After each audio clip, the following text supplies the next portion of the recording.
This is the Wrestling Connection, ladies and gents. Thank you so much for tuning in this week. My name is Chris and this is Glenn, and we are here for another exciting edition of your new favourite wrestling podcast. Certainly my new favourite wrestling podcast. I hope Glenn feels the same. This is the Wrestling Connection. We're going to do a very special episode this week, just like every single week.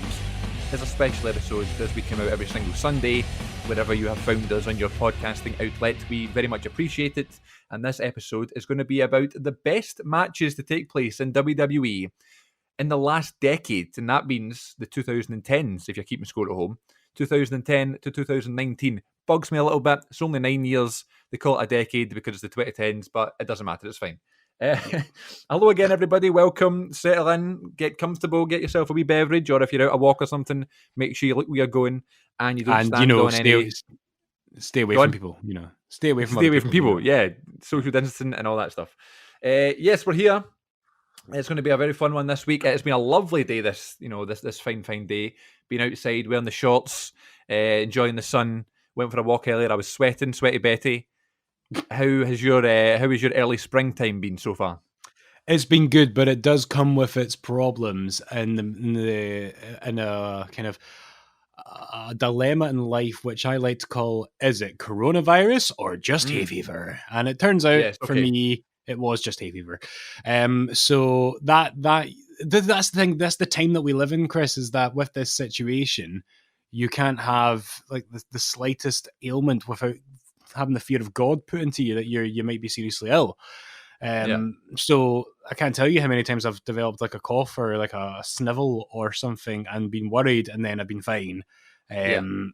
Actually, I've not had any coughs, but like you feel you need to clear your throat more than you usually do, then you start to panic. Or maybe it's just me, the hypochondriac.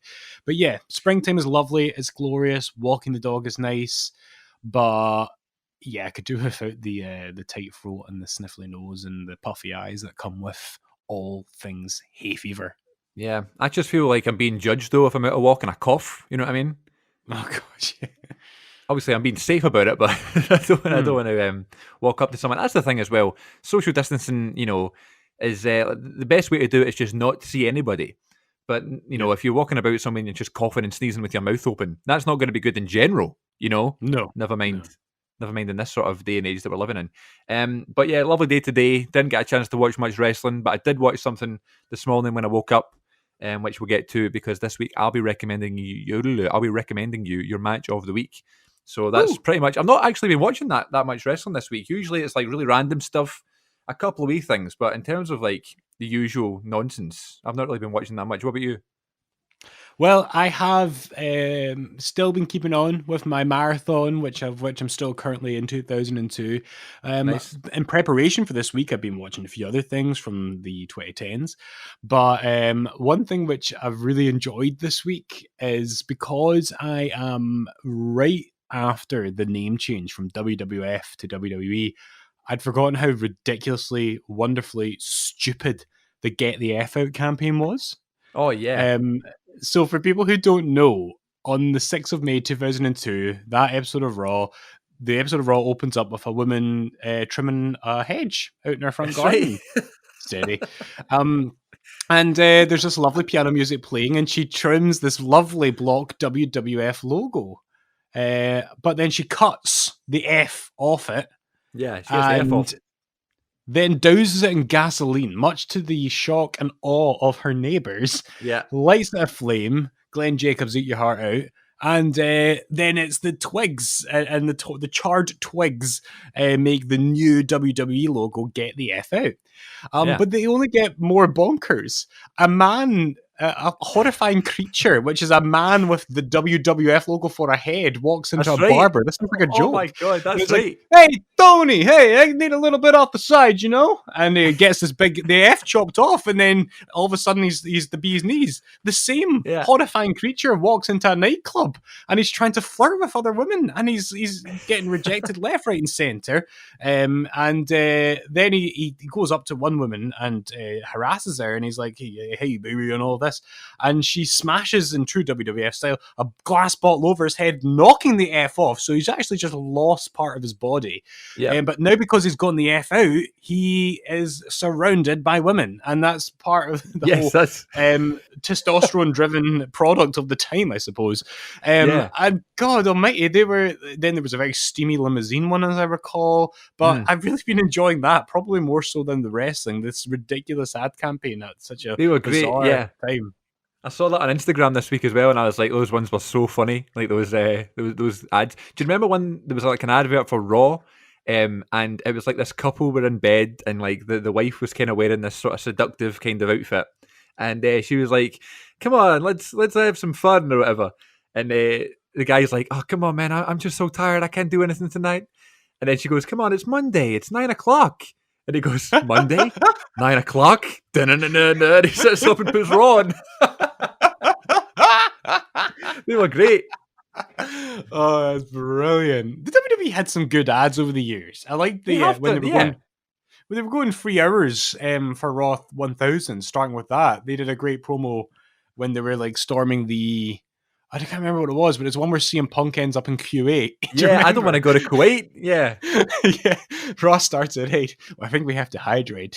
That's right. That was a really good one. And then he's like, CM Punk's like surrounded by goats. He's like, does anybody know where the arena is? Hey, Vince, Kali's here for your prostate. Yeah.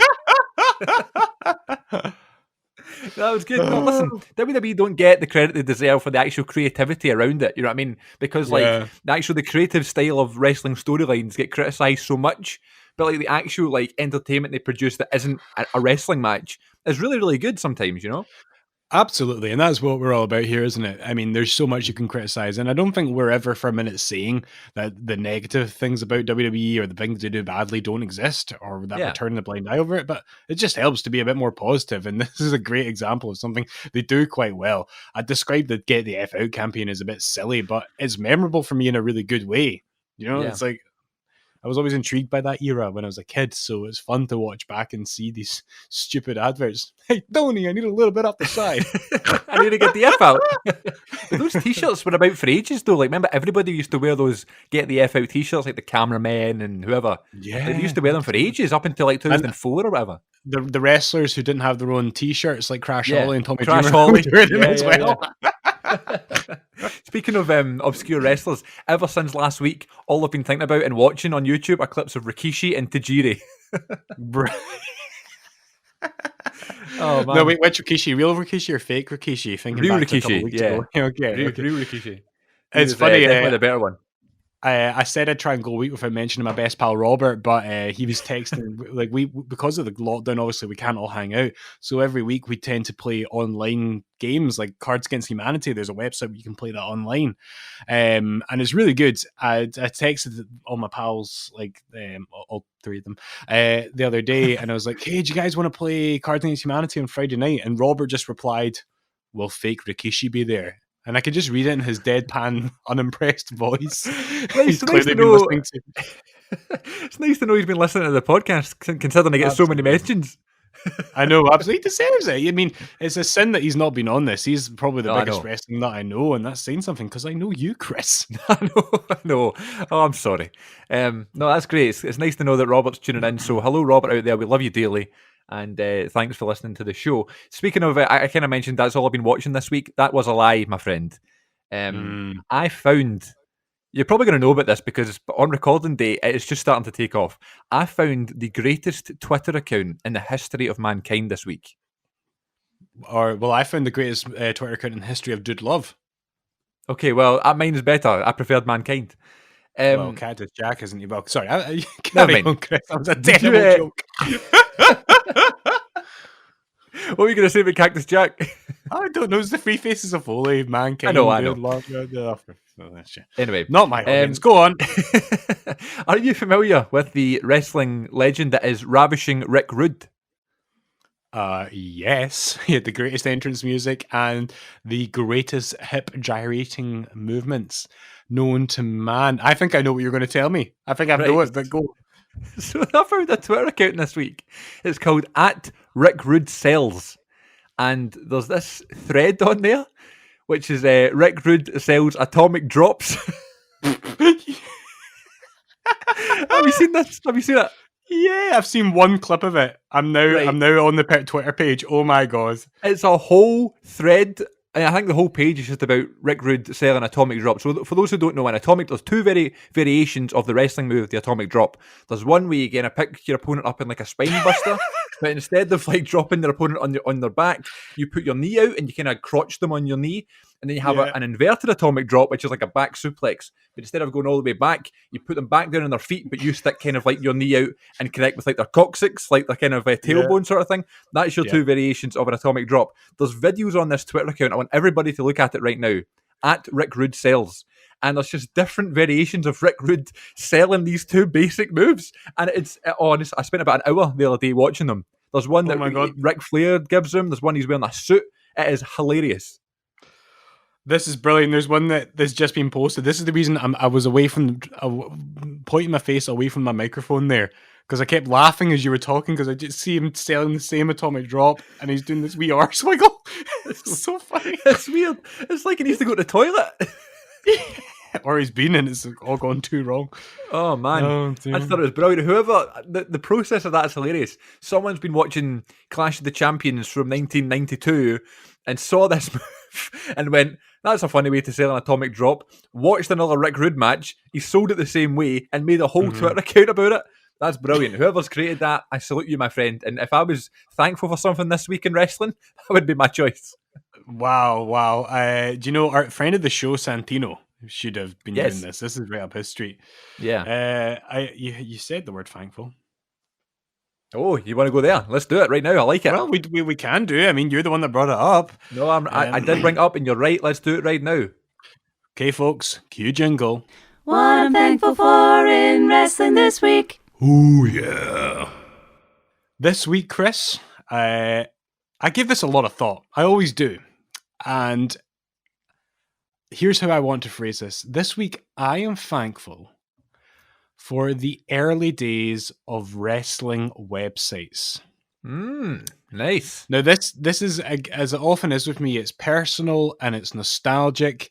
And I don't know how much of this will actually resonate with you, just because you're 5 years-ish younger than me. Yeah. And I don't know if that was a crucial generational gap or a crucial gap of time for you to not have the same experience of this as I do. So you bounce in and out of this as much as you want and let me know how much of this you can relate to.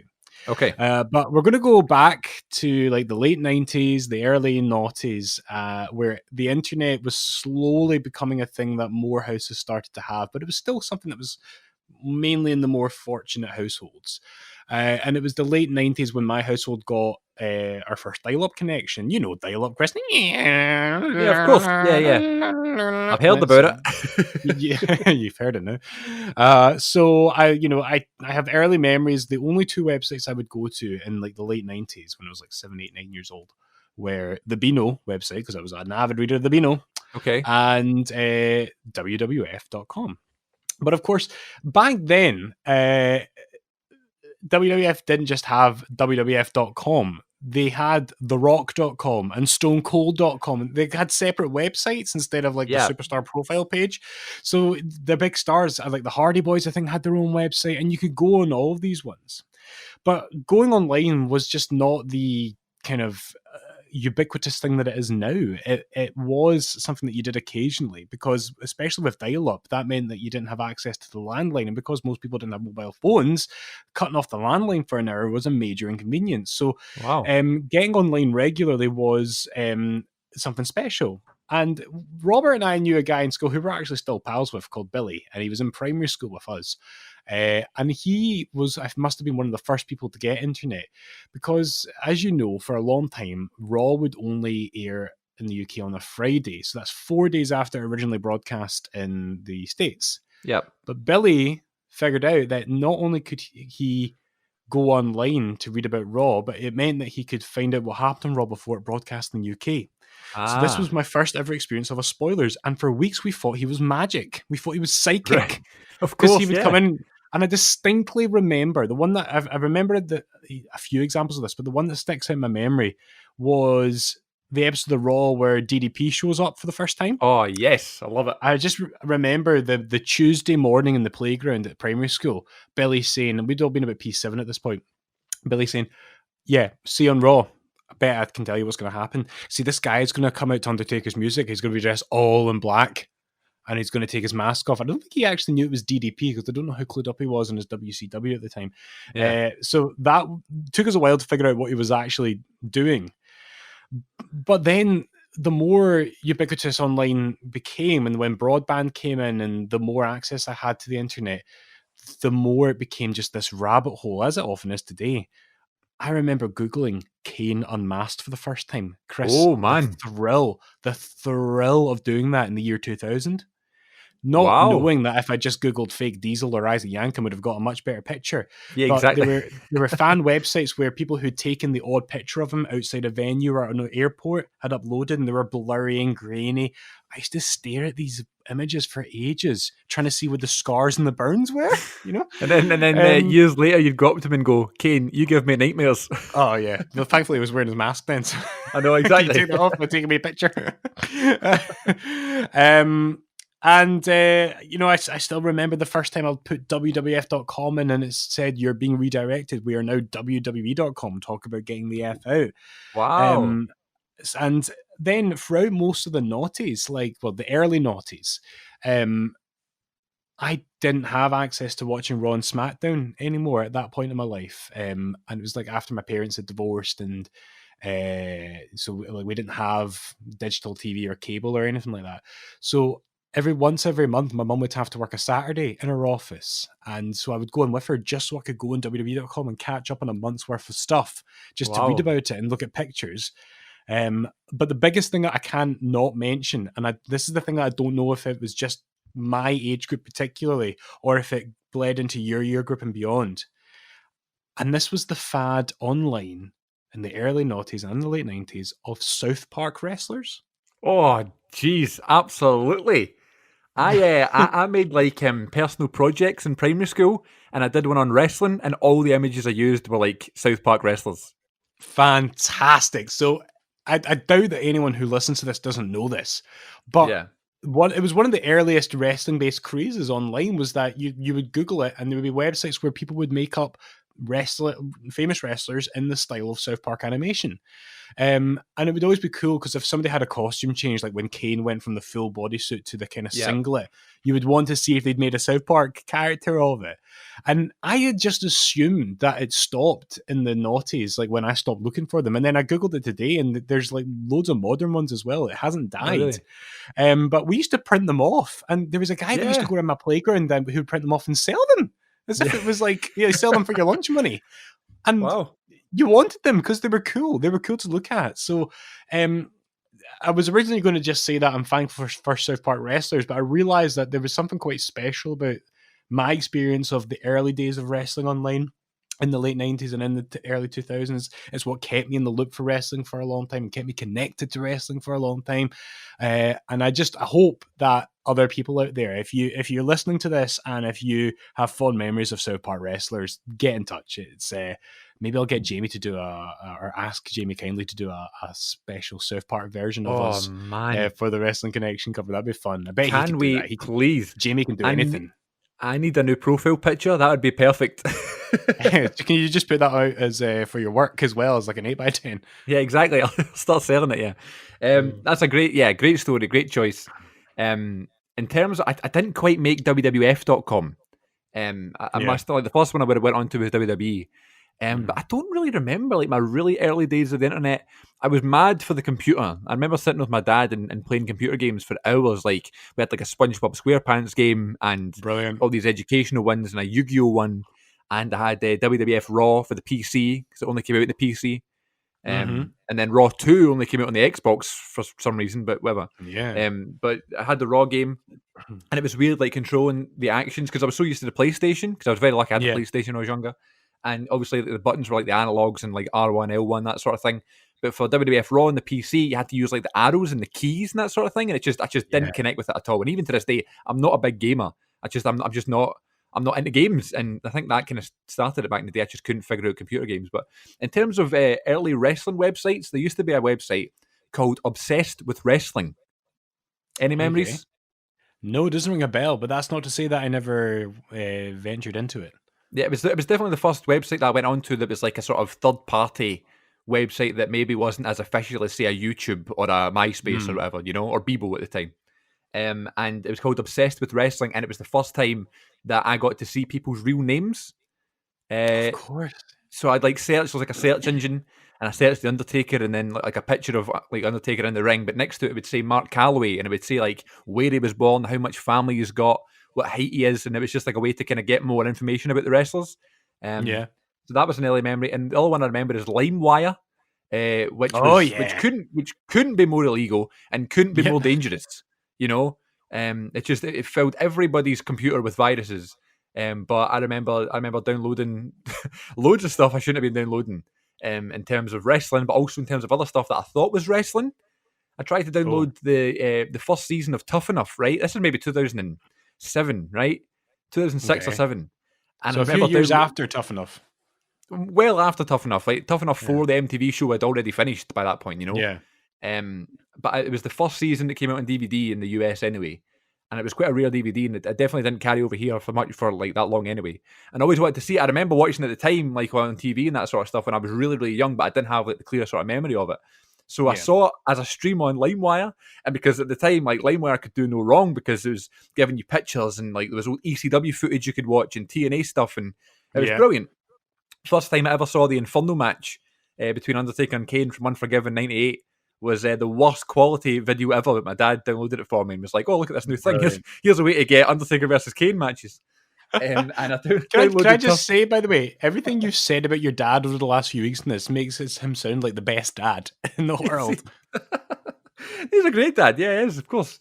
I guess it just because I was so into wrestling. Do you know what I mean? He kind of went out of his way all the time to make sure there was some wrestling available for me. So now LimeWire is in my hands, and I tried to download Tough Enough season 1, and because I think it was like 12 episodes, I downloaded as 12 individual files, and let's just say the 12 individual files were not wrestling videos. They were something that someone that was maybe 8 years old or 9 years old should not have been watching, and it really it was I don't even remember the feeling now in my tummy. I was like, oh my god.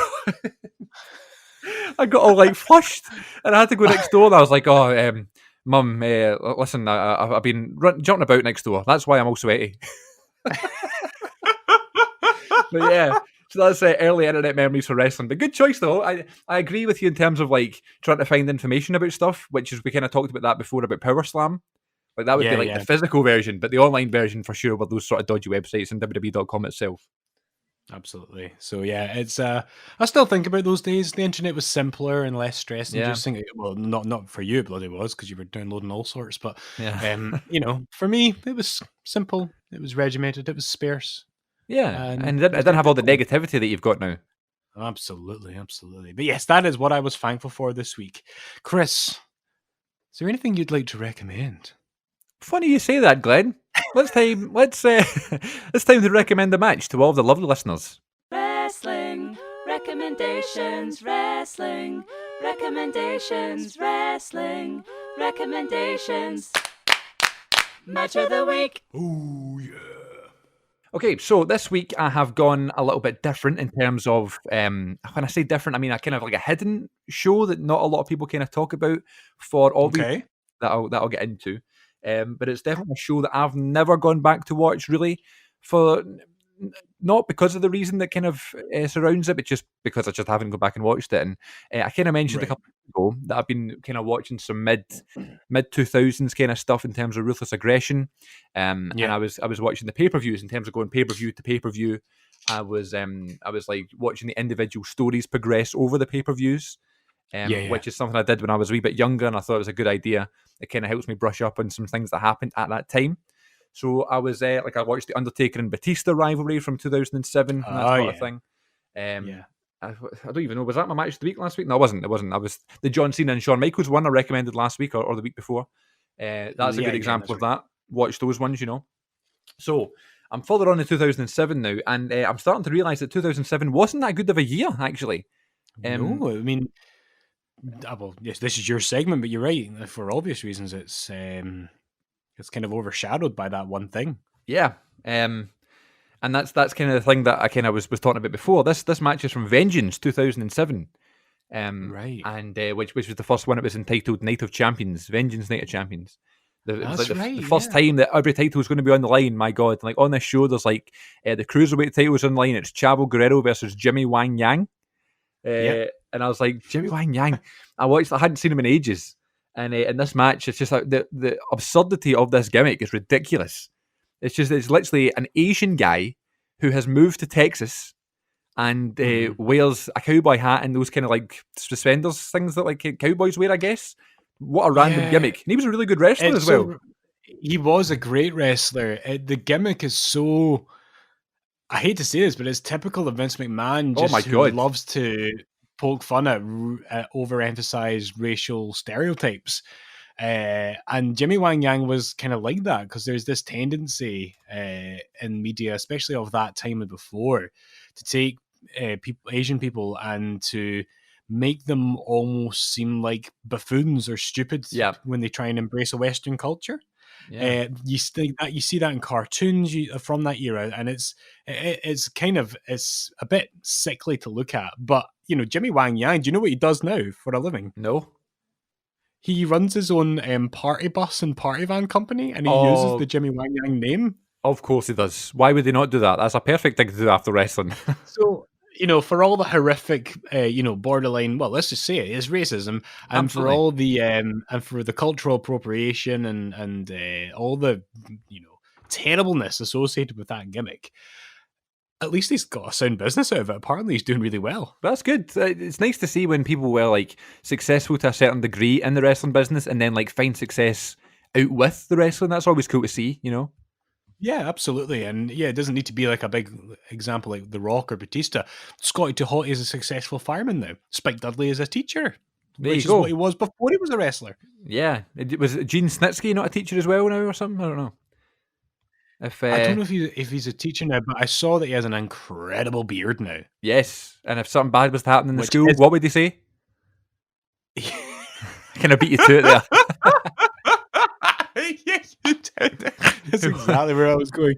Oh my God, we need to talk about Snitsky one day. The teeth, the feet. Oh, the feet. What a random thing as well. I know, that was another Vinceism. Oh God, that was Vince that is more acceptable. Okay, so we went on a bit of a rabbit hole there. So you were watching stuff. You were in 2007. Vengeance you're on 2007. Vengeance.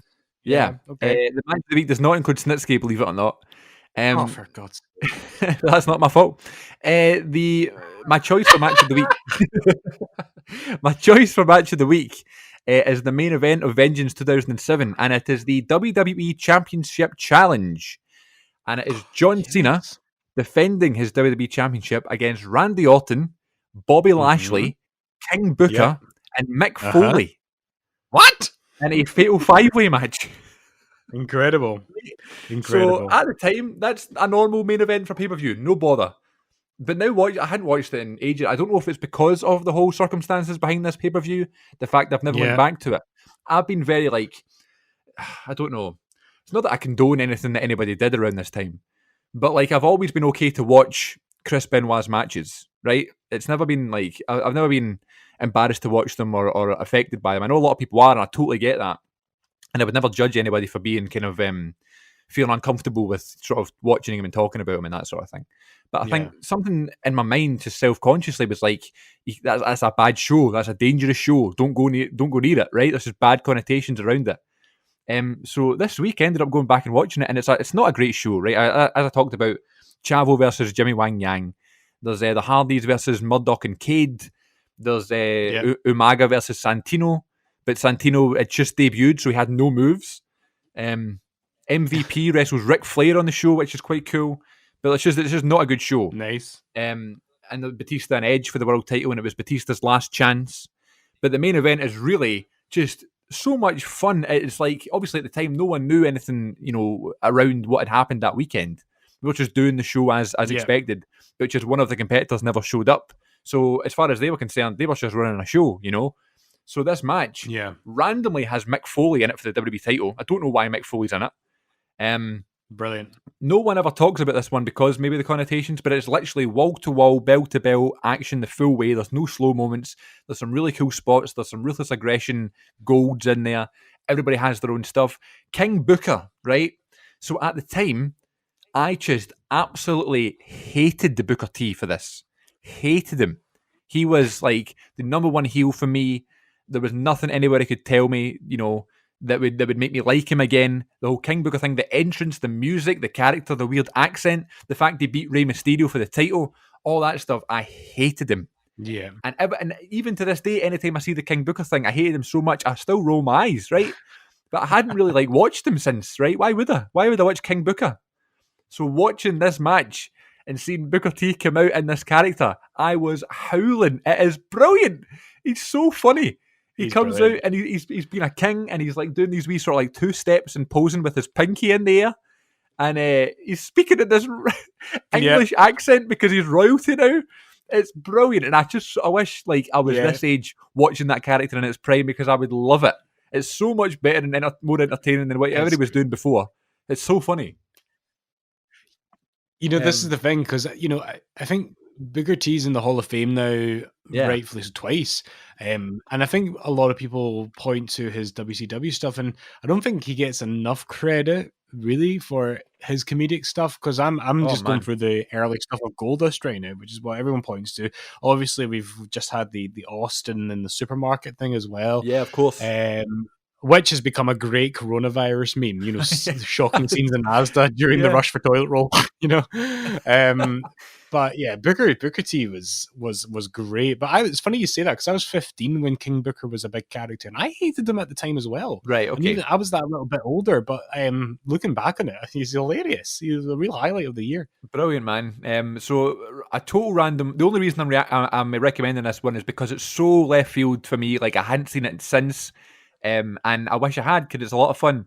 It is the Championship Challenge from Night of Champions Vengeance 2007. Cena, Orton, Lashley, King Booker, and Mick Foley randomly. There's a really cool spot where Cena goes to do the 5-knuckle shuffle to Booker T, and he goes off into the ropes, and as he runs up to do the sort of fist drop, Randy Orton catches him in an RKO out of nowhere. And I was like, and I didn't expect it, and I pure jumped off the couch. I was like, "Oh my god!" Like it was one of those moments where I hadn't seen the match in so long. I was so unfamiliar with it, so I was like watching it for the first time again. Do yourself a favor, check this one out. It's a lot of fun this week. Cena, Orton, Lashley, Booker, Foley, Night of Champions 07. Great recommendation. And Chris, before we move any further, it's time for this week's bathroom break. Toilet break. Ooh yeah. Thanks for joining us this week in our toilet break. We hope everybody had a fun one. This week, we are going to be talking about our favourite matches or the best matches from WWE in the last decade. And we were texting about this week, and you seem to be struggling to find some, whereas I was overflowing with options here. I couldn't pick my favourites. Well, I think it's I don't know if it's like when I was talking about being thankful for the online stuff. I wonder if it's maybe that gap of 5 years that makes all the difference. The thing that I like when you suggested, let's do the best of the 2010s. I was like, oh, brilliant! Let's sink my teeth into this. But then I realized I haven't seen, with the exception of Raw 1000, I haven't seen a full unedited episode of Raw or SmackDown at all from that decade. Right, because throughout the entire of the 2010s, I had no access to Sky, or BT Sport, and I didn't pirate stuff. Yeah. So, I got the network in 2014, but I really just used that for pay-per-views or classic episodes of Raw or SmackDown. So there was a wealth of TV stuff that I don't have on my list. I think I've got 9 down here, and I've got a 10th in my head. But I think like any other week, Chris, I don't think there's any chance that we'll get through everything that we've got. We might have some crossover as well. Certainly, I've got a couple of matches here that we've discussed in other contexts in previous weeks. We might not want to go fully into detail about them. I don't know. But, I had a hard time putting this together. But then when I really put my thoughts to it and I started rewatching matches, I really started to enjoy this. Yeah. So I have a few matches. I have not been able to rank them at all. Me neither. My God. Go for it. Sorry, I was just saying, me neither. It was impossible to do that. No, it really was. I mean, and like the metric for ranking matches, it's apples and oranges. Two matches that might otherwise look the same. Yeah. It's hard to have like a steady measurement system. So ranking it for me was futile, and I chose not to do it. You do see a lot of the same names popping up, and I wonder if that's the case of your list as well. Kind of. There's a few. Well, yeah. Looking at it now, yeah, there's a bunch of similar people on here. Yeah. Also, we should note that I didn't include NXT, but I think you did. I've got 2 NXT matches. Okay. My philosophy on that is that NXT, some of the main events and that sort of thing, were almost too good to have to kind of put it in the same kind of spectrum as like a WrestleMania match. So always kind of gave them their own sort of list. Do you know what I mean? So we'll definitely do NXT at another time as well. But that's cool to have a couple in there. That's cool. So yeah, we'll see where this takes us. I'm really keen to see if we have anything in common, any kind of commonality. Yeah. So we'll take it away, I suppose. And the other thing I was going to say is that I don't know how keen I am to do this in like chronological order. It'd be good just to kind of bounce back and forth between the years. Let's do that. And I should also say that I don't know if you can say the same thing, but I have not watched the recent WWE Network special on this decade. That rank. You told me strictly to ignore that. Well, that's the thing. The reason we're doing this episode, I kind of wanted to do it as a YouTube video, but I never got around to doing it. So I was like, well, let's do it on the podcast so we can have more time and more fun with it. And also because we're still kind of fresh into the new decade, I thought I don't want to leave it too long before it becomes kind of obsolete. And also, I was thinking the network have been putting out so much great content under this series called The Best of WWE, which is original. And it's almost like, the way you get a new DVD and it would be like a match compilation and it would be brilliant because you own the matches on DVD. Well, now it's like that, but just not DVDs. It's just like episodes of this thing on the network. So there's like best Randy Orton matches, best Edge matches, best Raw matches of the decade, best Roman Reigns WrestleMania matches, that sort of thing. So they did one, the top 10 matches of the 2010s created by the WWE Network. And I've noted down the 10 matches and I'm going to read you the list now. Right? Okay. And I'm really intrigued to see this. And I want to see if you've got any of, any of your picks on this list, right? Right. As you go through it, should I tell you if I've got it on my list or not? What do you think? Or do you want to keep it a surprise? I'll tell you, here's what I'm going to do. As you go through the list, I'm going to check off a number of how many I've got, and then I'll tell you out of that. Is that a list of 10? 10, yeah. Yeah, I'll tell you how many of the 10 I've got, but I won't tell you which ones. All right? Okay, yeah, sounds good. Right, so this is the WWE Network. I don't know who's in charge, but according to the official WWE Network, these are the 10 best matches from 2010 to 2019. Number 10. Okay. Daniel Bryan versus Kofi Kingston from WrestleMania 35. Number 9. The Shield versus the Wyatt family from Elimination Chamber 2014. Number 8. CM Punk versus John Cena from Money in the Bank 2011. Number 7. Undertaker versus Triple H Hell in a Cell match from WrestleMania 28. Number 6. Kevin Owens versus Sami Zayn from Battleground 2016. 5. Ronda Rousey versus Sasha Banks from the Royal Rumble 2019. 19? Number 4. Daniel Bryan versus Triple H from WrestleMania 30. Number 3. Charlotte versus Becky Lynch, last woman standing match from Evolution 2018. Number 2. AJ Styles versus Seth Rollins from Money in the Bank 2019. And number 1, the best match of the 2010s according to WWE, Undertaker versus Shawn Michaels, WrestleMania 26. There we go. Out of those 10, I have 3. I have 1, 2, 3. I have 3 as well. So interesting. It'll be interesting to see, like, if you've got the same 3. Okay, so do you want to? Shall we start with the ones that we had in common with WWE then? Okay, yeah. So I'm assuming you had End of an Era. I did. Yep, that was one of them. I'm assuming you had Punk and Cena. And I'm going to predict Charlotte and Becky. No, sadly, and to my shame, the women are relatively unrepresented on my Okay. list, which I think is a shame. But considering the women only started to get a fair whack of it halfway through the decade, it kind of makes sense as well. Like they only started to really give them a chance Yeah. halfway through the decade. So maybe my Roaring Twenties list, when this decade is all said and done, would look a bit more equal in terms of gender. But Well, those three I mentioned there that I predicted you had, I have on my list. So I've got Punk, Cena, I've got Taker, Triple H, and I have Charlotte and Becky. I do not have Michaels and Taker, which I believe you have. I don't know. No, oh man. Shall I tell you? Yeah, go for it. The one on the list that they had that I've also got is the Shield versus the Wyatt family. Okay, that was my number 11. Right, really? Yeah.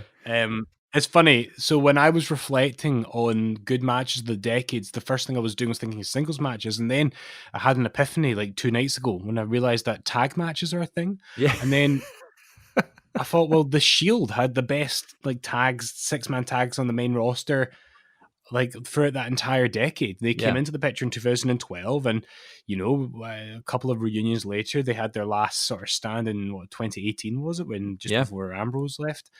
And so they always had great matches. There's no such thing as but even the WrestleMania 30 match with the New Age Outlaws and Kane, Yeah. as quick as it is fun. You know what I mean? But that match is the quintessential Shield match.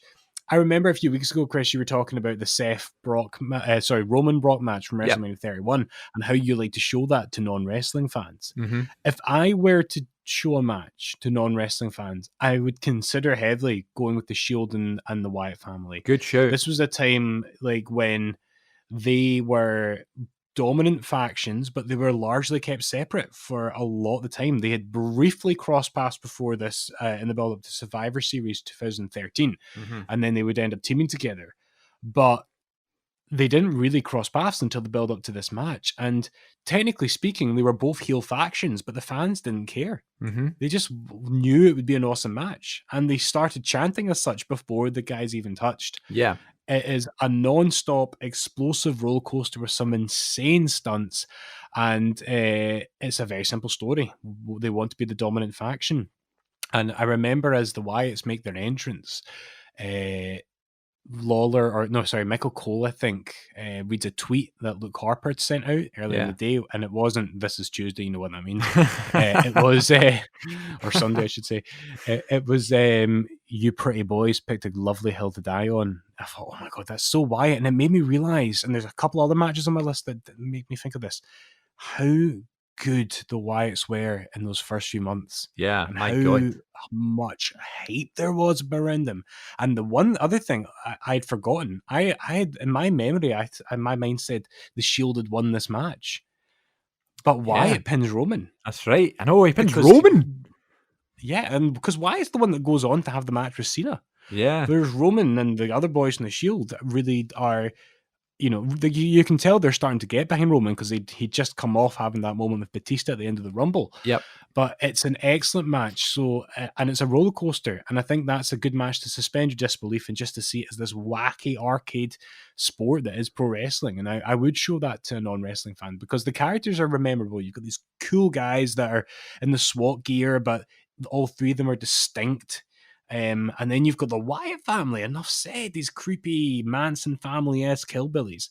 I really enjoyed rewatching that this week, and I thought it was going to be really unique in having it on my list. So I'm a bit miffed that WWE put it on theirs, but it makes sense. It is a fantastic match. It's a great match. From SummerSlam 2013 up until WrestleMania 30, that sort of time period there, from SummerSlam to WrestleMania 13 into 14, that is the changing of the business to what we know now. Sort of like the resurgence, like the people getting behind Daniel Bryan, and then Punk walking out because he's unhappy, and then Bryan not being in the Rumble, and the audience really showing their displeasure and WWE reacting to it, and that happens all the time now. Absolutely. All the time now. But back then it never happened. We didn't have a voice before. And now the fact we were voicing our displeasure, the fact that Punk was away and Bryan's not getting a push, and we love the Shield and we love the Wyatts. Let's just make them fight. And the fact that all the chants before the match even started, that happens every show now. But Yeah. it didn't happen that often back in early 2014. So I think that's a really fair choice from WWE and your fine self. It was my number 11. It was the one that I just kind of let slip just at the end of my 10 here. I've got a bit of a personal question for you though before we move on. So Oofed. you we've had lots of contributions from your lovely wife on this show. Yeah. Kate sings the jingles to all the segments that you know and love, all the listeners out there. And Tim, when you first kind of when you met Kate and you started going out with her and that sort of thing, did you have to show her wrestling, or did she know what it was before? Well, she knew what it was. Like, she was familiar with it, like all the kind of standard figures, like your Rocks and Austins. But one of the Yeah. funny things that came out off the back of it, like, so my wife and I, we met on a dating app, and so we'd like texted and stuff like that a lot before we had our first date. And one of the things that came out of it was my love of wrestling. So she knew this about me before we met. And in fact, on our first date, I rocked up wearing like black jeans, a black leather jacket, and a Seth Rollins t-shirt. That's Absolutely. what I wore. That is why you've got your spot on this show, my friend, for things like that. I love it. So God, it's funny because I don't have many wrestling t-shirts left because I wear them out so quickly. A sweaty guy, folks, ruin t-shirts very quickly. But when I distinctly remember when we were texting back and forth for the first time, one of the things she asked me was, just to get to know me, was who my favorite wrestlers were. And at the time, and it still is, but certainly at the time, one of my favorite wrestlers was Bayley. And this was height of the hugger kind of phase of Bayley when she was really popular with the mainstream audience. And I'm still a diehard fan. And I still remember, telling Kate about meeting Bayley, which is a story I'll tell another time on the podcast in the Meet a Wrestler segment. And that became this thing that I think she maybe assumed it was like more of a romantic infatuation, whereas I always liked Bayley for the like her as a wrestler and the character and what she stood for and how wholesome she was, and how whether you were a little girl or a fully grown man, there was something about Bayley you could really respect and admire. And it was refreshing to see that kind of like wholesome and I suppose non-sexualized presentation of women in wrestling, as was starting to happen when she was becoming popular. Yeah. But at the same time, my wife, when she wears her ponytail in a certain way, did bear a passing resemblance to Bayley, to the point that she even like got me a Bayley t-shirt for my birthday a few years ago, and I still have it. I was quite open about it early on. We've never sat and watched wrestling together, and it's just not really her cup of tea. But she's, unlike a lot of people that you meet who aren't into wrestling, she's not snobby about it. She totally gets that it's my thing and that I like it, and she understands why I like it as well. And that's what like is important to me. Like, when you get to know somebody, if they're not fans of wrestling, just like accept it. Like, that's what we like, and don't turn your nose up at it. And Kate's really, really cool about that. And she often used to compare it to stuff like any other kind of soap opera. It's sensationalistic. It's daft at times. It can be profound at other times. But yeah, she is very much aware of it. She knows it's something that I'm daft about, but yeah, she's never had to sit through a match. I'm just curious to see, like, if you picked a match out to show her or whatever. Do you know what I mean? Just as you mentioned that there. The one match she has actually watched with me was Cena versus Reigns. Do you remember when they had a match in 2017? Yeah, randomly, which should have been the WrestleMania main event, but they just done it on a random pay-per-view. Same pay-per-view that Brock and Braun squared off the first time. That's right, yeah. Was that Great Balls of Fire? I can't remember. No, I think it was No Mercy. That's right, when they brought... Yeah, that's right. So just because I really wanted to see it, so she sat and watched that with me, and she's watched a bit of the Breaking Ground documentary on Netflix in the past. But generally speaking, it's not her cup of tea, but she's really cool about it. Fair, yeah, she's much cooler than you. So that would not be hard. Well, you mentioned Bayley there. We're going off in so many tangents here, but that's what this is all about. Bayley. The problem with Bayley on the main roster, right, compared to the NXT Bayley, is that the Bayley character that everybody fell in love with was exactly what you said. Totally wholesome. Everybody can relate. Everybody loves her. Everybody can find a reason to cheer her, you know? The story of Bayley was that she was a loser that never won any matches, didn't want to touch any opponents, and was this slow build up to becoming a really good wrestler, really good character, was more confident, and eventually she climaxed as the champion, you know? And it was this like resurgence. Everyone was like, yes, Bayley went from being just a fan and a really nice person to being the women's champion and being the top star, and everybody loved her, and she was so over and all that stuff. And all the ovations she used to get and that sort of thing proves that storyline worked. The problem was when she moved over to Raw, they just carried on with the Bayley character, you know, and not everybody had been watching NXT since 2014, you know. What they should have done, which arguably may have got a lot of flack at the time, but they should have restarted the character again, because then everybody would have got to know her more, you know what I mean? And then by the time 2017 comes by, people are booing her. You can't. The Bayley character is in no way, shape, or form a heel and should never be booed, you know? But it's just the way like smarky wrestling fans want to be, because it's not what we want or whatever, and it's bad booking, blah, blah, blah. But it's because the whole transition of the character just didn't work on the main roster. That's my opinion anyway. Absolutely, and I look forward to the day, Chris, where we do part 2 of live event stories, and we tell the story of being in the crowd for Raw in 2016 for that Hey Bayley moment. That was, I don't want to say too much about it because it's a great story that deserves its own kind of time on this podcast, but that was a real moment for me. I screamed those words out wearing a Bayley t-shirt, having met her earlier on that day. It's that's a story that I look forward to telling. Well, it's so funny as well, because like WWE haven't done TV here since, so it must have like scared them. Yeah, absolutely. Right, well, moving on. I don't have Bayley on my list. However, if we're talking from the sort of women's resurgence, which we should do an episode about, by the way. Yeah, for sure. My 2016 match of the year was Charlotte, Becky, Sasha from WrestleMania 32.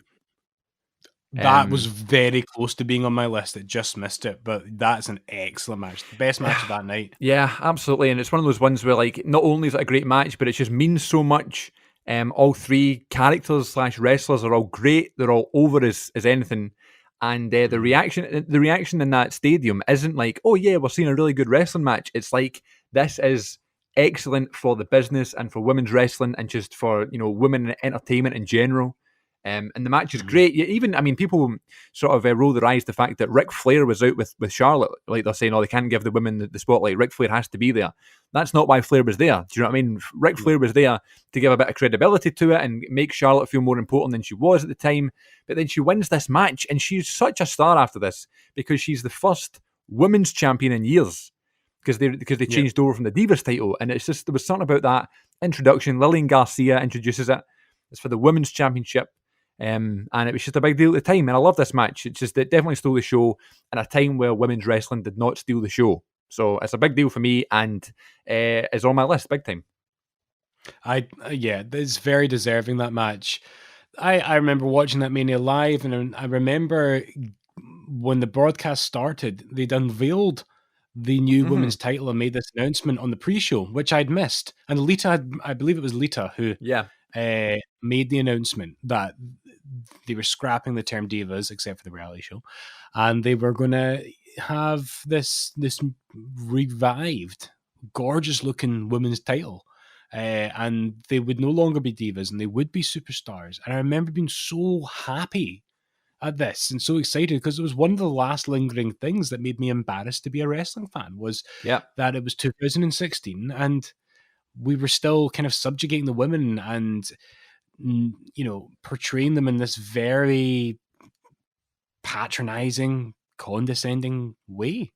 You know, it's saying you're not superstars, you're like the men. You're divas, and diva has really kind of misogynistic, or maybe not. But yeah, it does. The kind of connotations that are and stereotypical connotations which don't, you know, look good through the eyes of gender equality.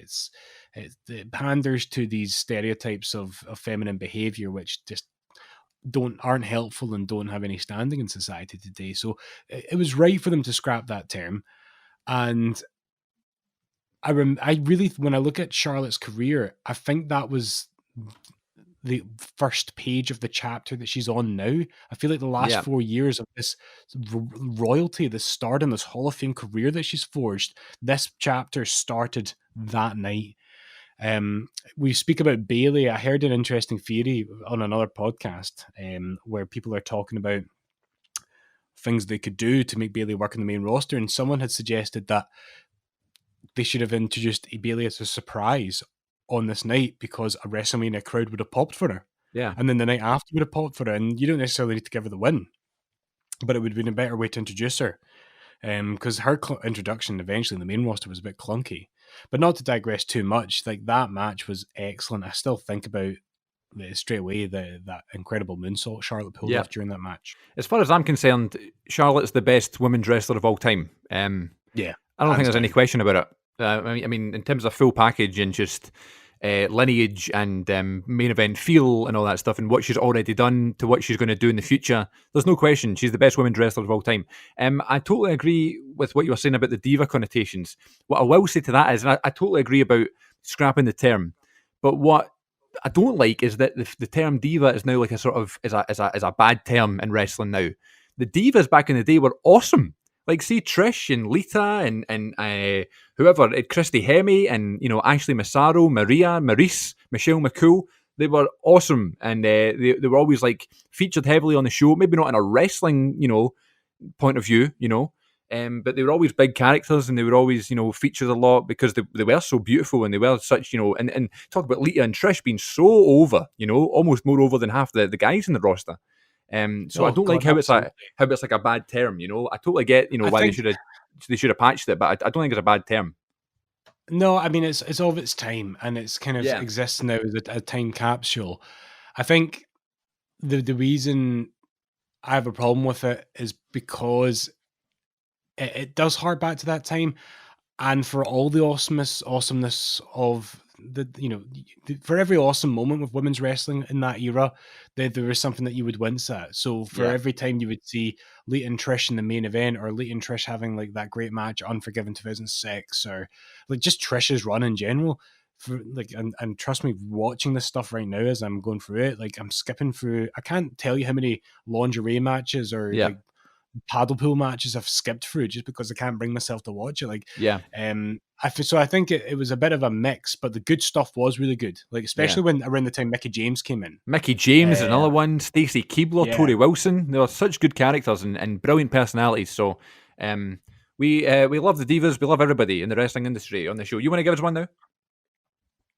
Yeah, I'm going to jump up around about. I'm looking for my list. I think I'll go with. This is so I've got Triple H and Taker and Punk and Cena, right? Yep. I'm not going to say much about those because we have spoke about those matches already. Yes, episode 2, which was called our favourite matches of all time, available now in our archives. I've always wanted to say that. Conrad says that all the time. It's available in our archives. Yeah, so episode 2 is where we talked about those matches. I love Conrad, the podfather. Truly. Absolutely, he's mastered the wrestling podcast. It's funny. Really funny how like such a strong accent like that is now so comforting. Yeah, absolutely. I'm not getting into it, but my conversation that I had with Conrad Thompson is another story for another time. You tell it on here before. I've said this a few times, folks. Most of my interactions with wrestlers or wrestling personalities are highly embarrassing. And I don't know how that holds up against Chris's wrestler interactions, but so one day in the weeks to come, I'll talk about meeting Conrad and how horribly embarrassing it was. We hint here, he might have asked me about Blue Chew. I'll leave it at that. Oh, man. Coming up next on my list, Chris. Swiftly moving on. Something from an era that we've already discussed. In fact, we're going back in time by 1 month from my last one. I'm talking about Royal Rumble 2014. Oh man, I know exactly what you're going to say. Oh yes, amazing. Daniel Bryan, Bray Wyatt. This is a weird one. So when this match happened, this was back in the time where ICW would run their Square Going the same night as the Rumble. Yeah. So me and my pals had tickets to the ICW Square Going. We went, like Jamie and maybe a couple of other friends. I can't remember. And that was on at the Garage, I think, or no, maybe ABC, but it doesn't matter. But there was this thing going on that if you had a ticket to the ICW show, you could get into Mango and Sauchiehall Street afterwards to watch the Royal Rumble live. Yeah. And you can order food there and stuff. So we thought this will be great. We'll go to the show, have a great time, then we'll go and watch it live at Mango. And we went to Mango, and it was a flipping disaster, Chris. Right. They couldn't get their stream of the Royal Rumble to work. Oh, and man. Then they tried to do an illegal stream, and that wouldn't work, and people were booing. All these drunk wrestling fans were going, "You effed up, you effed up." And I ordered nachos that took so long to come, Chris. So I missed this match because this is the first match in Royal Rumble 2014. Yeah. So I had to watch this match the next day after we'd ordered the pay-per-view. So, or I might have just caught the end of it. And so it was only like the next day that I realized how good a match it was. And this was part of such a great storyline where Brian had joined the Wyatt family and it become really personal. And it's weird as well because these two guys were immensely popular but being treated so differently. Bray gets the win clean here and he goes on to face Cena. Brian loses clean, but at this point they still are determined not to use him in the main event, which is baffling because the fans are going daft for them, but they're also daft for Wyatt. So it's one of the few times at this stage in Brian's career where the fans are relatively split. But most of them are probably still, like, the Yes movement is huge at this point, but there's a lot of fans that are well behind the Wyatt and they're really getting a kick out of his mannerisms and his way. His crab walk is just so creepy and it never seems to get old. And the crowd are so into it. And I think that's an important element in all the matches we talk about. And that's why it's so easy to put NXT on this list.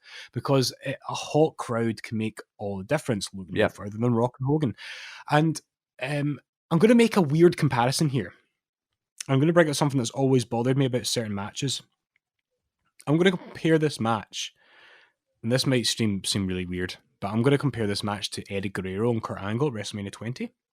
Okay. Hear me out here. Controversial opinion, Eddie Guerrero and Kurt Angle at WrestleMania 20 is one of the biggest disappointments for me. Okay. Now, there's no denying that those two guys were excellent, but here's the thing.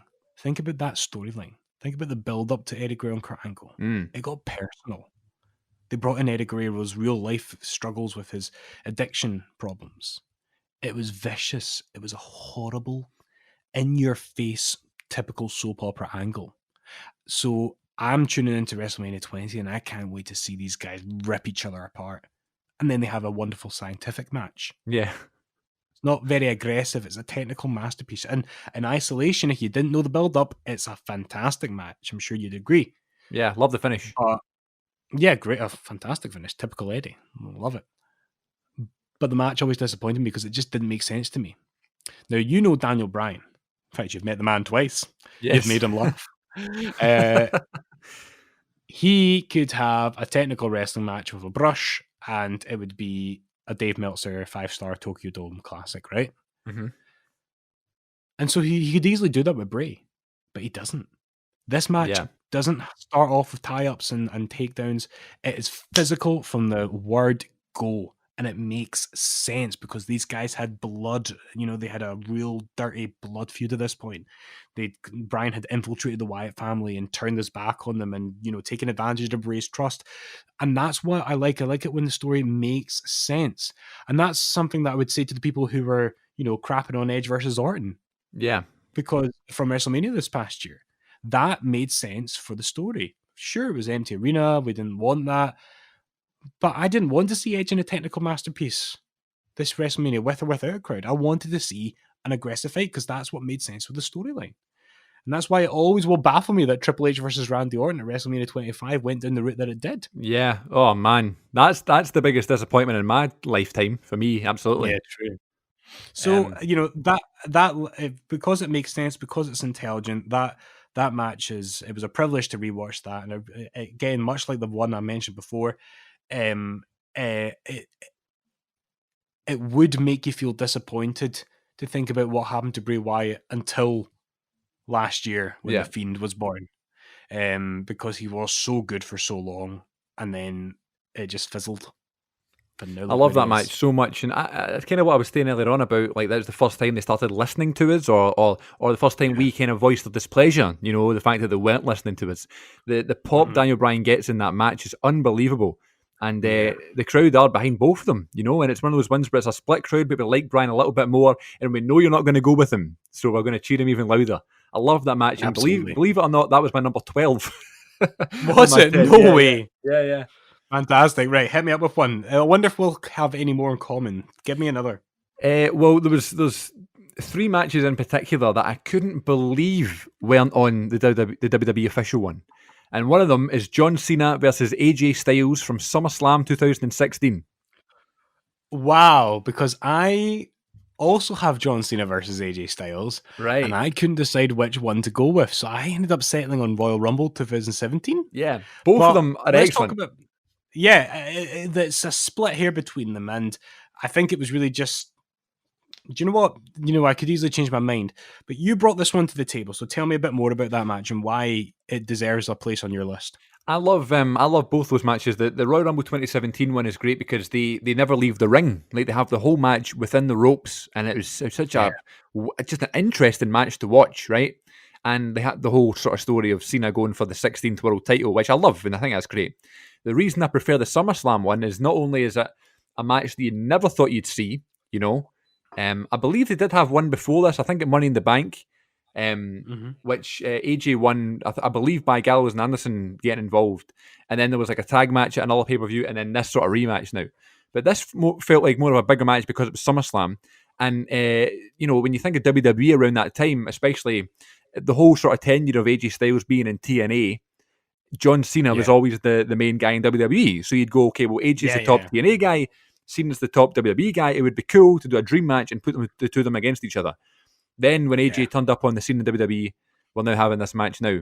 And the reason I love this match so much is because both guys don't just give a lot in this match. They both do both of their biggest and greatest hits on each other.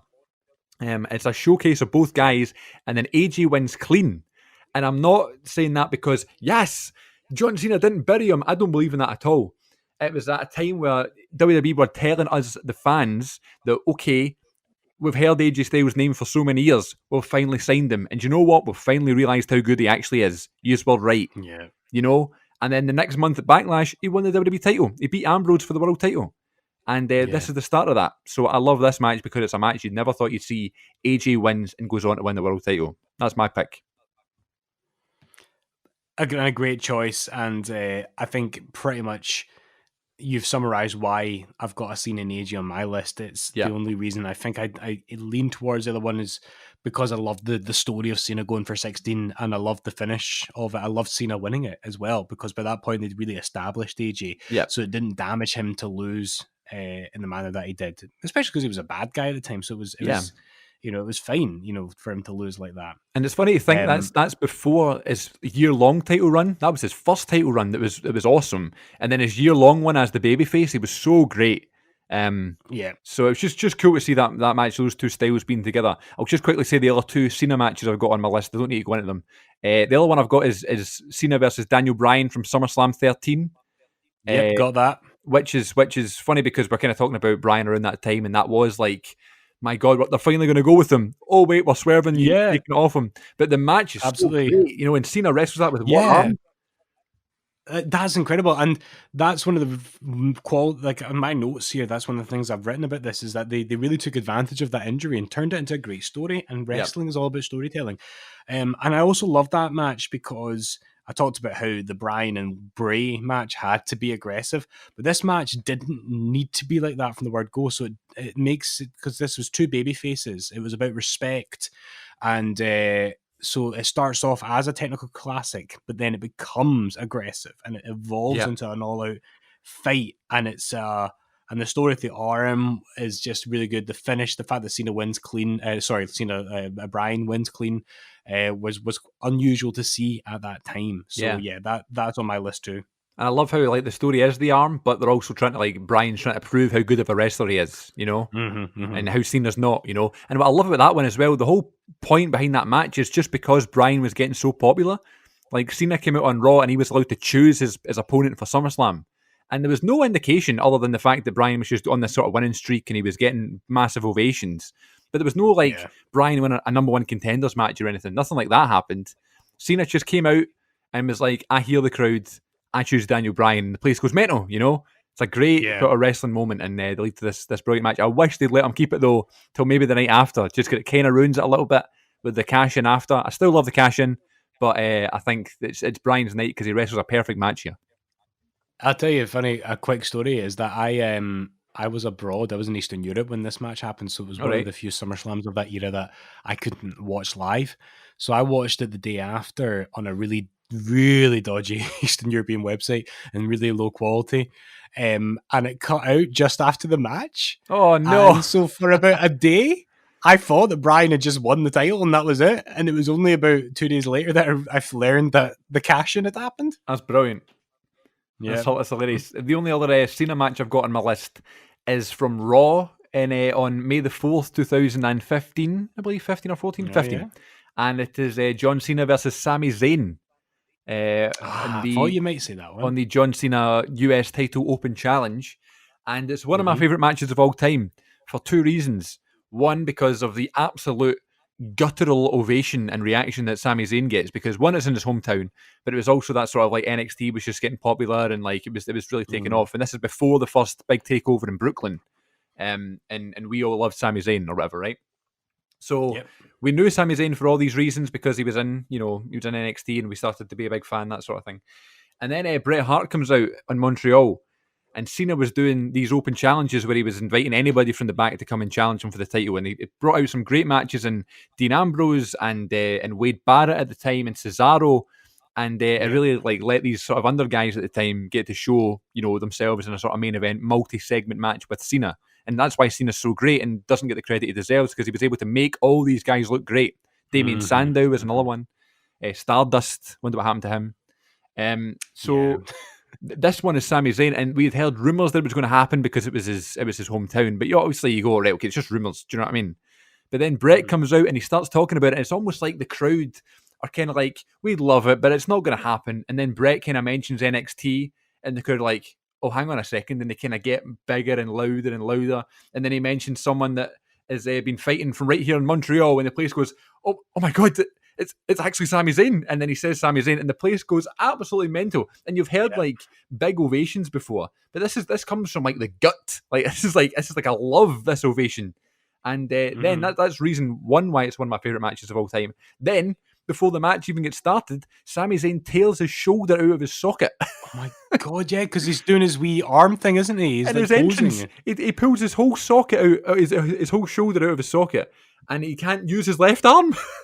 But It's somehow incredible. they put on this unbelievable match. Adrenaline will do amazing things. And if that had ended there, if they couldn't have had the match after that big ovation, who knows where Sami Zayn would have went after that. But just the fascinating aspects of that match, like trying to find out where they kind of called the spots and how they're kind of working around the bad arm. And obviously, there was no way Zayn was going to win it. You know what I mean? So I kind of knew that was happening anyway. But another example of Cena just being a total pro, working with someone with one arm and still making him look $1 million. So I ranted there. I went on far too long, but that's one of my favorite matches ever, and doesn't get the credit it deserves. Nope. How are we for time? Can we go for another one, or Let's do another one? Yeah. Well, this one works from that thematically because you mentioned Cena's US Open run that he did, and how he really did do these long matches with guys and give them multi segments, give them plenty of offense, and it still bothers me that people will still say to this day that all he did was bury people when. All you need to do is look at this part of his career. Drive me nuts. Still like a top dog, Yeah. But it's fair to say one thing for at least the first chunk of that Cena still didn't do was lose. And even at this point in his career in 2014-15, he still very, very rarely lost clean. And it's not unusual so much now to see Cena losing clean.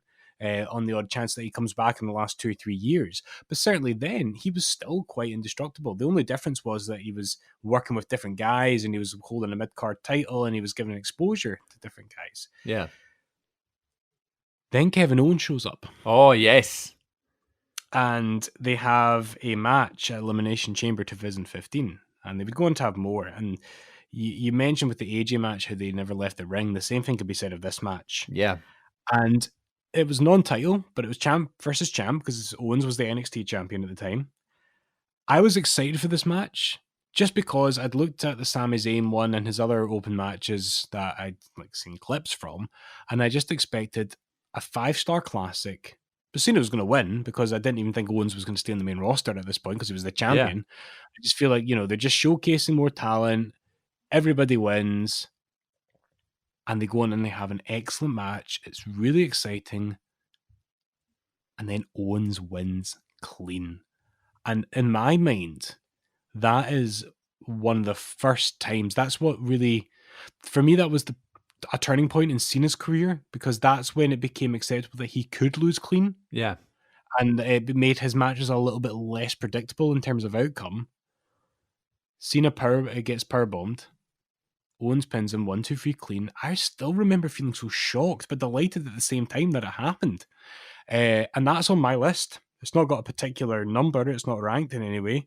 Yeah. But because of what it means to me, and because I think it is very significant in both those men's careers, I think that match belongs on my list. The result was a shocker. It was just a good match. It didn't rely on anything excessive. It was just a great technical match.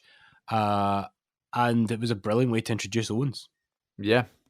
I don't have that one on my list, but I could for this kind of the same reasons as the AJ match. It was like a match you never thought you'd see. Owens was the top guy on the Indies, and then he's facing the top guy in WWE. Again, you could look at someone like Adam Cole or whoever's big on the Indies right now. I guess Adam Cole's obviously NXT, but for so long he was the top indie guy. If he was to wrestle Cena at some point, that would be mental, So good shout there, absolutely. I'll throw another one out there, and then so we mentioned Roman and Brock from WrestleMania 31. I mentioned that on episode 2 as one of my favorite matches of all time. That's on my list, obviously. But the other one that's on here that we've not spoken about yet, and we're nearly obviously finished here because I've pretty much got through most of them here, is an Undertaker match from a WrestleMania 29, Undertaker versus CM Punk. It's on my list. Yeah. Woohoo! Oh, a good way to finish on. There we go. This is peak Punk for me. From 2011 to 2013, Punk was the man. He was my favorite. He was the top guy. He was the best in the world, best at promos, best in the ring, coolest character, best merchandise, best DVD that came out, all that stuff. And I mean, now, hindsight being 2020, we know that he should have been in the main event at WrestleMania. He was asking to be in the main event more than anything. It probably should have been a triple threat match because that would have been huge, almost bigger than Rock Cena 2, But then at the time, because Undertaker is my favourite wrestler of all time, to me, it was almost like it was a bigger deal, the fact that Punk was the one that got to wrestle Taker, and Punk was the one that could, potentially end the streak. And, I don't care what anybody says, from like WrestleMania 23 up until 30, every year it was an actual threat like this. Like, it could end this year, And it ended at 30 because of Lesnar. I think that was probably, if it was going to end at all, Lesnar was the right choice. I do not think Punk should have won this match, obviously because of what happened after, Punk leaving and that sort of thing. Imagine that happened, Punk broke the streak and then they never talk about him. But this match was just like, again, my favourite wrestler at the time versus my favourite all-time wrestler. Taker still looking brilliant, Punk being the best in the world. Punk comes out to his theme song live, which I love. It's just a brilliant match, and my pals that I was watching with at the time were disappointed that Punk never won.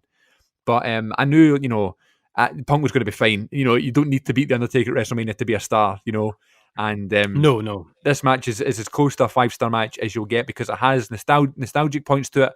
It also has current stuff to it. It's got the false finishes. It's got the big fight feel. It's got the unpredictable finish. And I love it. It's one of my favourite matches of all time. Absolutely right. This match really for me is one of those whole package matches. Like you mentioned, the entrances. You don't even want to skip the entrances. Like you say, CM Punk comes out to live in colour, but let's not forget the Undertaker's entrance, the zombies reaching out from the stage, grabbing him. That's my favourite Undertaker entrance of all time. Nice. And then, I remember watching it live. I agree with what you say now. Knowing what we know now, Punk should not have won that match, and it's probably for the best that he didn't. But at the time, it was one of the only times when the streak was up for grabs that I felt I'm happy with either result. Yep. And it was like they'd been doing the big dramatic false finishes for a while now at this point with Undertaker streak matches, and you always enjoy them. But this was the first time that I kind of thought Punk could win this. Yeah, and I love also, every detail about the match. They mingled so well. yeah, I loved Punk's attire, which was channeling the retro kind of Undertaker. absolutely. For me, that this really is the full package, and you can talk about what should have or could have happened till the cows come home, but what it is what it is, and it's an excellent, fun match. Yeah, absolutely. And I think Undertaker became 20 at WrestleMania 28. So if they were going to end it, they might as well do it now. Be 20-1. Yeah, big and round number. Yeah, I loved. And he was like, "I am the one," in 20-1. That's brilliant. It's funny that the only other argument for saying that Punk should have won it is because that really, up until the Boneyard match, of course, that was really the Undertaker's last great WrestleMania match. That you mentioned, from 23 up to 29, that was his run of like non-stop excellent WrestleMania matches. Yeah, and that's what I think of as that run when I think of the streak. And the Boneyard match, it was great to see the Undertaker being used in the way that can make him seem truly great again. But this was the last kind of classic Taker match of its like, really. Yeah. You mentioned your favourite Taker entrance. I can't pick one. I would probably say WrestleMania 17 in the bike, because what I love about that entrance is that Motorhead played Triple H first. And usually after a live musical performance for an entrance, it's like, right, well, here comes the jobber entrance. Nope. Not this time. And God, can you imagine Motorhead technically open for Limp Bizkit? Yeah, I mean, listen, I love their thing, mate. Their entrance as well, WrestleMania 19. I think that's great too, but it's not quite as good as just the song, I think. And even the Boneyard match entrance to Metallica, that was amazing, Yeah, absolutely. Yeah, definitely a good one to finish on, with Punk and Taker both being on our list. Any ones on the list that we never got to? I wonder, can you guess what my two NXT matches were? Okay, your two NXT matches were Bayley and Sasha. Yeah, absolutely. From Brooklyn 1. And your other one was, can you give me a clue? Oh, wait a minute. Men's match. Sami and Nakamura. Yes, well done. That is that's my favourite NXT match of all time. Yeah, it's a classic. I couldn't not include that on the list. It's we don't have time to get into it, but yeah, it deserves on that list. What is there anything? Because I'm thinking you've actually, through your own guesses and through the stuff we've already talked about, we've covered pretty much everything on my list. Yeah, it's all been talked about. Is there anything that we've not talked about in yours? The only other one I had that was on my actual 10 was Charlotte versus Asuka from WrestleMania 34. Oh, that's a great match. I think, again, that was probably the best match of that night. Yeah, I think so too. I think that Asuka losing didn't feel wrong, and it felt like at the match. Sorry, go on. I'm saying it still surprised me though, because Asuka had won the Rumble, but it didn't surprise me in the way that disappointed me. I kind of thought, oh, fair play. You didn't go with the predictable route, and Charlotte, everybody wins. Asuka could not have come out of that match looking weak after the run that she just had. Yeah, that was So I really enjoyed that match. Definitely the match of the night. And at the time, it was second on the card, which is a death spot really, because on WrestleMania your opening match is a massive deal. And the opening match for this one is Rollins, Balor, and Miz in a great triple threat match for the Intercontinental title. And usually you have this big, hot opening match at WrestleMania, and then the second match is like, all right, well, now we're on WrestleMania, and it's just a bit kind of an afterthought a lot of times. I think AJ versus Randy Orton from WrestleMania 35 really struggled, because that's a great match, and it's a dream match, but it doesn't get the attention because it was second on the show, However, this match feels like, at the time, the biggest women's match of all time. And it lives up to it. It's great. And I mentioned Charlotte and Becky, last women's standing match from Evolution as well. That's on my top 10. Just a brilliant last women's standing match. The real main event of the first ever full only women's pay-per-view. Such a big deal, and the match is great. Both those girls are so over, and it was great to see Becky just still on her rise. So that was my 10. Honourable mentions I have. I had the Wyatts versus the Shield. I had Bryan versus Wyatt. I had Rock versus Punk from Royal Rumble 13. Yeah. Brilliant match. I couldn't pick a favourite Randy Orton versus Christian match. They had an amazing rivalry. They had great chemistry. I'd forgotten all about that. They had a match at Capital Punishment, Money in the Bank, SummerSlam, and another one. What was the other pay-per-view around that time? Was it Payback? Not Payback. Over the Limit? Over the Limit, yeah. Over the Limit, that was it. 4, and then one on SmackDown as well. So 5 unbelievable world title matches. And it also had Rollins versus Cena versus Lesnar from Royal Rumble 2015. And I have Bryan versus Brock from SummerSlam, from Survivor Series 2018. There you go. Yeah, those are all great choices. Yeah, it's a decade that we are really spoiled for choice. Wrestling really changed that decade, and I think if we ever did a list for the noughties, it would be matches that were praising for different reasons, I suppose. Yeah. But it's nice to look back at matches like that, I really enjoyed the process of going through some of those old matches, because I've been stuck in a rut of 2002. So it was nice to kind of jump out for a little bit and to look at a totally different era. So yeah, Chris, thank you for suggesting that this week. Any ideas on what we might talk about next week on the Wrestling Connection? I don't have anything right now. Have you got a topic that you're burning to chat about? Oh God, we could always do a part 2 on some of the live events. We could talk about wrestling figures. That's one I can't wait to do one day. I want to do the video game one soon too.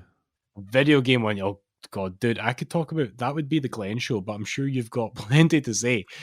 I've got so much to talk about with video games. It's unreal. Let's do the video game one then. Will we make that decision now? Okay, you heard it here first, folks. Next week on the Wrestling Connection, video games. And obviously we're going to talk about the SmackDown vs. Raw intro, right? Absolutely, yeah. To who sang that song? Do you know? Oh, no, I can't remember. Oh, but God, I wish I knew that. Let's we'll save it for next week. Let's bring back Meet a Wrestler next week as well. Yes, never got to that this week, so I'll tell a story of meeting a wrestler next week, and then we'll talk about video games, and we'll be thankful for something else, and we will recommend another match. A reminder of what the match of the week this week was John Cena versus Randy Orton versus Bobby Lashley versus King Booker versus Mick Foley from Vengeance Night of Champions 2007, the WWE Championship Challenge. Check that out this week if you can. And feel free to have a look on the network and watch some of these matches we've talked about from the 2010s. The WWE official top 10 is still up there, and there's a bunch of other ones. There's like takeover matches, there's best Raw matches of the decade, best SmackDown matches of the decade, loads of stuff to watch. And let us know on our social media accounts if you've been watching anything fun. We are on Twitter at WrestleConnect1. We are on Instagram at WrestleConnection, Facebook.com/The Wrestling Connection, and on YouTube, just search The Wrestling Connection Podcast and give us a wee subscribe to never miss an episode. Subscribe to us wherever you listen to podcasts, whether it be Spotify or Apple or Anchor or whatever. You will never miss an episode if you do that as well. And I think... Can I just interject, Chris? I'm sorry to do so, but we've started to get feedback and contact from people on the social media accounts now that we've been at this for a few weeks. Please keep contacting us and tell us, the reaction from the episode we did a couple of weeks back on our live event stories was, I loved the reaction that we got from that and some of the messages that we got, and it means a lot to us. And so please don't hesitate to get in touch with us on any of those platforms that Chris just listed, because it makes my day when we get any kind of feedback or any kind of interaction off the back of a podcast. So please do so. Do not hesitate to get in touch. Absolutely. Thank you so much, everybody, for listening. Please let us know your thoughts, and please tune in next week on another exciting edition of The Wrestling Connection.